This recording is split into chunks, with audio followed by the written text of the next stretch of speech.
Good morning or good afternoon. I'm Howard Latham. I'm COO with Accelerate to Compliance. Welcome into the first of a three-webinar series surrounding privacy, both in vehicle and website, as well as data security and data privacy in your dealership. This first session is really kind of an overview of the concept, as well as certain things that a dealership can be able to do to help ensure that not only are they compliant, but they're protecting their customers' data, both from a good business perspective, as well as from a legal risk perspective. Today's session will be presented by Matt Vodder. He's A2C's Chief Compliance Officer, and he works with clients to ensure the quality of their information security program. What's interesting, Matt joined A2C in early 2023 after 37 years in the Minnesota National Guard, during which he completed tours of duty in Iraq and rose to the rank of colonel. More recently, Matt served as an assistant commissioner for enforcement for the Minnesota Department of Commerce, where he crossed paths with A2C working on a variety of regulatory issues. So Matt's had that unique place to be able to sit on both sides of the desk and to understand what regulators are looking for, as well as what businesses need to do to protect the information and have a good information security and privacy program. Matt also recently received a Visionary Leadership Award from the Minnesota Cybersecurity Summit. And so with that, Matt, I'm going to turn it over to you if you want to share your screen, and off we go. Thanks, Howard. Hope everybody's having a great day so far. I'll get the old screen share going here, and we'll get going on our presentation. So, as many of you have experienced in previous webinars, we always want to start out with our disclaimer that the advice that you're going to hear, or any of the pieces that you hear during my webinar and in any of the subsequent webinars, should not be considered to be legal advice. I'm not a lawyer, and even if I was a lawyer, I'm not your lawyer. So please take everything we say during these webinars as information from a professional perspective. It's stuff that many of us have been developing over the years. And since we are in this day in and day out, we are your sources for information and perspective. So let's see. There we go. So why are we here today? If you don't already understand that the data that we collect day in and day out is a form of currency, then we're already kind of starting out behind the eight ball just a little bit. In some instances, we're catching up with what cyber criminals have known for many, many years, is that the things that we collect from our customers day in and day out is very, very valuable in a variety of different markets. So it's imperative that we understand that we put the practices and policies and technical controls and operational controls in place to protect that customer information. Hand in hand with that is privacy and the renewed interest at the state and the federal level of protecting and providing customers the rights to do with their personal data as they so desire. So all of this is coming together and creating an environment where we need to have comprehensive programs to where we can understand how it is that we protect, manage, and share that data. On the screen, you'll see some legislation from the federal level. So if you thought that maybe current administrations were kind of backing off of the regulatory environment, well, that really isn't the case. And we'll talk a little bit about that as we get moving into the presentation. States right now, there are 20 states that have consumer privacy laws in place. They're active and being enforced. And by the end of 2027, we're going to see 7 more states join that. But even if your state doesn't fall under one of those states that has specific consumer privacy laws, understand that there are laws on the books, both at the federal and the state level, that talk about fair business practices and trading in data and all of those types of things, where regulators and law enforcement officials can use in order to to make sure that we're operating within the realm expected by our consumers and expected by state and federal regulation. So some of this is new, some of this isn't new. So it's pretty important to understand what our roles are and how we can facilitate what's expected of us, not only by our customers, which is critically important, but also by all the state and federal regulators. So let's start by kind of taking a look at what has shaped our industry over the course of the last number of months. Here's some stuff that we know about that happened in late 2025, which has kind of shaped the way that things are happening into 2026. Here's a big privacy one that everybody's probably aware of. The California uh, privacy folks are very, very active. We'll talk a little bit about that here more in a second. Um, we should all probably be aware of the Motility DMS breach that occurred back in the third quarter of last year. This affected a bunch of folks in our industry. Um, it's an indicator of why paying attention to this stuff really matters, because even though your dealership might not be the direct target of criminal activity, we have such an integrated network that we have to be aware of what's happening all around us, because second and third order effects can have a direct impact on what we do in our businesses at the dealership level. And then supply chains, right? Everything is integrated. We like to say kind of in the cybersecurity industry, is there are no walls in cyberspace, right? We can go left and right, up and down. It's kind of like the Wonkavator in Willy Wonka and the Chocolate Factory. It goes all over the place. And criminals don't have to have a direct access into your business in order to affect your business. They can go from a bunch of different places. A couple of things that, as we're talking about impacts in the environment, understand a couple of things that with all of the events that are happening, we're going to get increased level of scrutiny and attention at the regulatory level. Earlier this year, just a couple of months ago, everybody should be aware of the FTC's warning regarding fair business practices, right? That went out to 97 specific dealerships, letters, or dealership groups, letters went out saying, hey, here are some fair business practices, things that we're going to start enforcing. Well, fair business practices might not specifically fall under the realm of information security and data privacy, but what it does is it gives you an indicator of what regulatory authorities are looking at and where they're willing to go. More recently, and a little bit more close to home, is just a thing that came out here within the last day or two, was Cal Privacy's initiative to seek whether or not the gig economy players are abiding by California privacy laws. So not only are we seeing at the federal level a higher level of scrutiny on things that are affecting our industry from a data privacy, from an information security perspective, but we're also seeing it at the state level.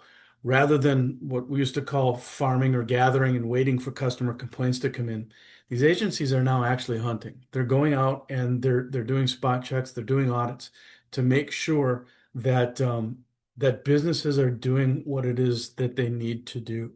And not only are we under this increased regulatory scrutiny, but take a look at what's happening on the data breach and the data loss perspective. Just this year alone, we had the Madison Square Garden sports entertainment breach that affected millions of people.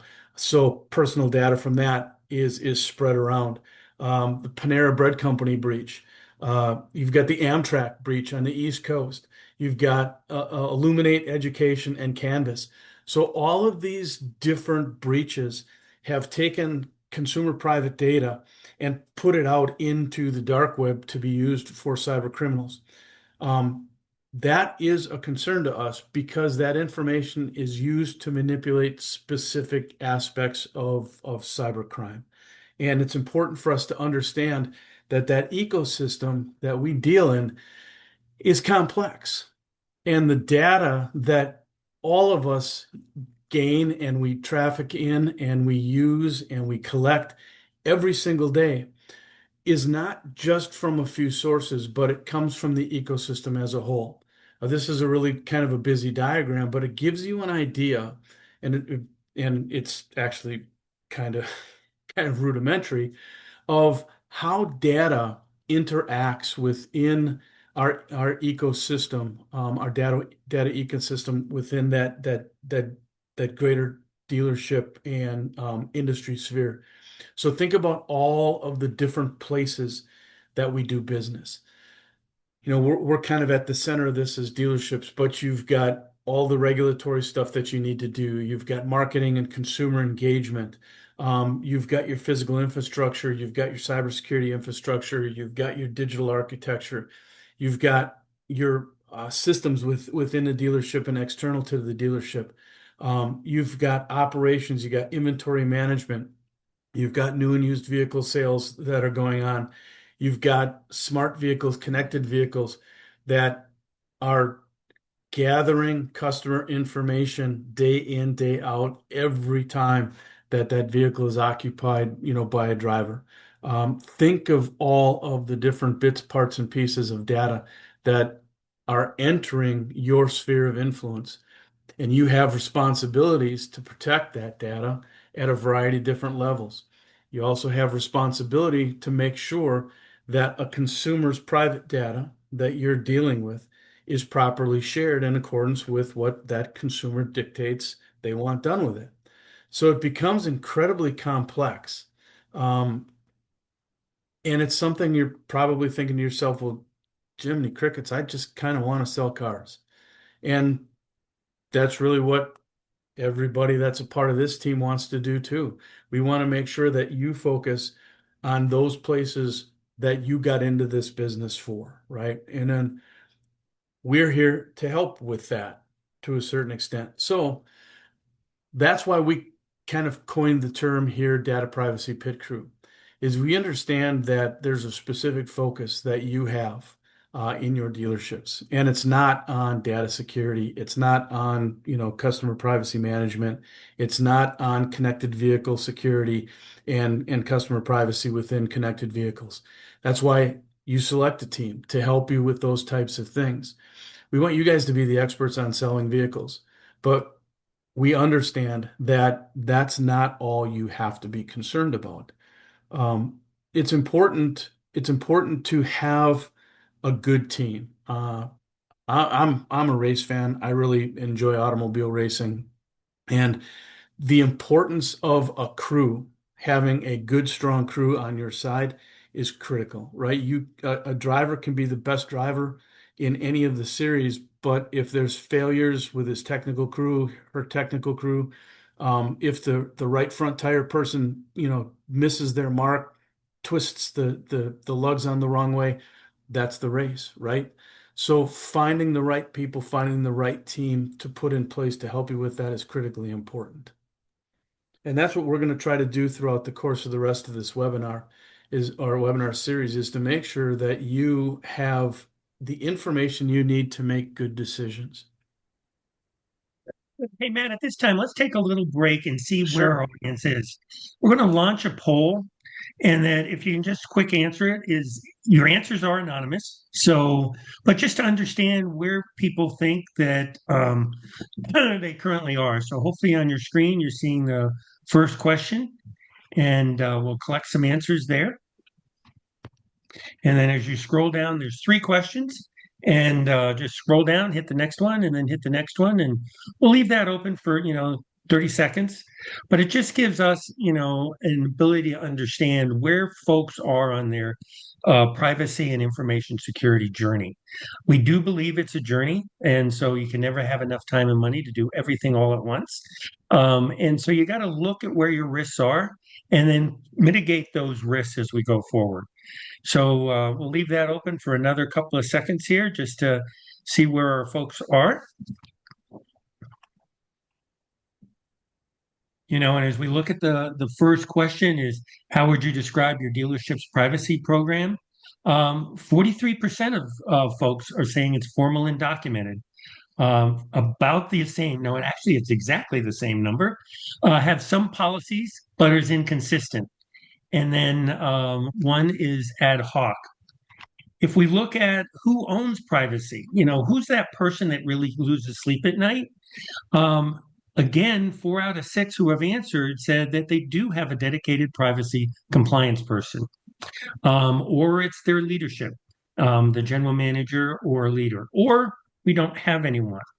And then the last question, which area do you feel least confident about? And so website data collection is 40%, vendor agreements, 40%, and interestingly enough, is sales processes come in at 20%. So it's a mixed bag, which is not unusual as we're talking to prospects and customers, because it is a journey that different dealerships are at different spots. So we just wanted to take a quick look at that. And so, Matt, I'm going to turn it over to you on some of the solution areas. Thanks, Howard. Uh, the poll is pretty revealing.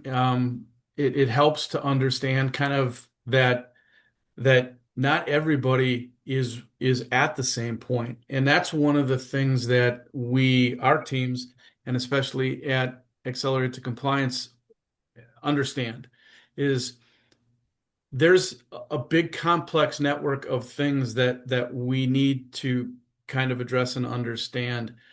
But we know that you have to be at the right place at the right time with the right mindset for something to make sense. And that's why our approach at Accelerate to Compliance is a journey. So we know that everybody comes in at a different place on the path. So we have a series of solutions or a series of contact points to meet where every dealership, every client is along that journey. The FTC, the Federal Trade Commission, and most information security experts will agree that the best place for you to start with the assessment of your information security journey is with a risk assessment, right? And that's the core of our philosophy. We have a tool we call the A2 Safe Hub, which is the place where we understand ourselves from a risk perspective, take a look at where our vulnerabilities might lie, and then put things in place to assess those vulnerabilities or to address those vulnerabilities based on our levels of risk tolerance. One dealership might be willing to accept a higher level of risk from third-party vendors than another dealership. So let's take a look at that and manage it within the context of your operational priorities. So we don't throw everything at you at one time and say, here it is. At some point in time, we'll kind of get to it. We like to think, hey, listen, we really only want you to pay for the things that you need and you want right now, the things that you can understand, rather than, paying this big giant fee up front. We kind of have an a la carte approach to it. We want to make sure that we're addressing your needs. We're making sure that we're giving you the things that you need to address the risks and the vulnerabilities at your specific period in time with an anticipation of where it is that you want to be. So that's why we offer this series of solutions. And we're not experts in everything. Just like you might not be experts in information security or privacy rights management or cybersecurity or any of those types of things. You want to bring in experts in those fields. We're experts in information security. That's why we've partnered with Privacy Pillar and Privacy for Cars, because they are experts in other areas of privacy and information management. So we're going to bring in those subject matter experts when you need and where you need in order to address those various solutions. So let's take a look at where we're going to go next with our series. So on the 29th at 2 p.m. Eastern, 1 Central, we're going to learn from our friends at Privacy Pillar about how this emerging landscape of state and federal privacy laws, privacy rights management kind of affects you. But from a rather unique perspective, because all of us believe that by paying attention to these things, you now have a business driver, right? You have a leg up on the competition. This can be not just a center for cost, but a place where you can add value into that customer relationship. And Boyd and Privacy Pillar is going to kind of bring that home as it relates to privacy rights management, how their processes can make that system a lot easier to use.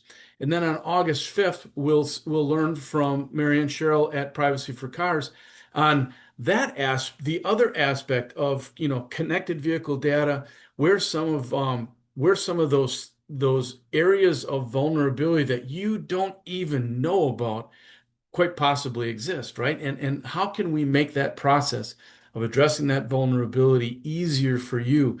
And one of those things that is not an afterthought, but becomes a part of your everyday kind of operational activity. The whole point behind this series is to give you information to make good informed business decisions. Even if you don't do that with us, we want you to understand that we're here to help, right? At Accelerate to Compliance, and for me specifically, I have folks that I have worked with over the years that aren't really clients, but still give me calls when they have questions. And that's the philosophy that all of us have, right? We're not trying to just sell you a product. It's not a sign the check, see you later. We really want to be here to be advocates, to be that person that you can call with a question, whether it be related specifically to what we have or to anything that might be ancillary, right? If I can't figure it out, if I can't answer the question for you, I can usually find somebody that I've worked with that can. And that's a philosophy that we want to share with you over the course of the next couple of seminars. So Howard, with that, I'll turn it back over to you. Thank you, Matt. We do have, the contact information on the screen. And as Matt stated, it's really this pit crew philosophy. You can start with any one of us as we go through this webinar series. And if we're not the particular best expert, because you want that expert to help, we'll refer you to the right one. So it's not that you have to do dialing for dollars, if you will. This session has been recorded. You'll get an email follow-up that will have the landing page with the link on it, as well as all the contact information to be able to follow up. So if you're not writing fast enough or doing a screen capture, you'll have that in an email to be able to do it. We really look at this as a series of different pieces that need to come together. And it depends on where you are in that initial assessment of where those holes are in the dealership. And, we look at it as a hidden risk, but once you figure out from an assessment, it now becomes a known risk. And now you get to make business decisions of how do you address those. Some you're going to say, I'm going to live with that risk. Others you're going to say, I darn well better close that one really quick. We just saw literally yesterday a dealer in Ohio get the letter from California that says their website is in violation of California law. And so you're seeing this spread, whether it's privacy, whether it's information, whether it's the bad guys, but across all the areas. And just because your state may not be, really firm on some of these things yet, is the other states are traveling beyond. The state boundaries are less and less existent for these type of things that you have to worry about. And when stuff is in the public information, whether it's vehicle data, whether it's your website data, it becomes very easy to discover if you're doing good or not so good. So the infamous, we're here to help, and we'll help you get to the right person, as well as to make sure you're managing where that next rare dollar is spent. Because as I stated before, you never have enough time and money to do everything all at once. So you're working this as a business decision, not as a regulatory or a lawsuit decision. Where do I want to make a competitive advantage, knowing what consumer data I have? So with that, I don't see anything in the question and answer. You do have our contact information. We will be sending out that follow-up email, and we look forward to the next session, which will be focusing on website compliance. Thank you all for your time today.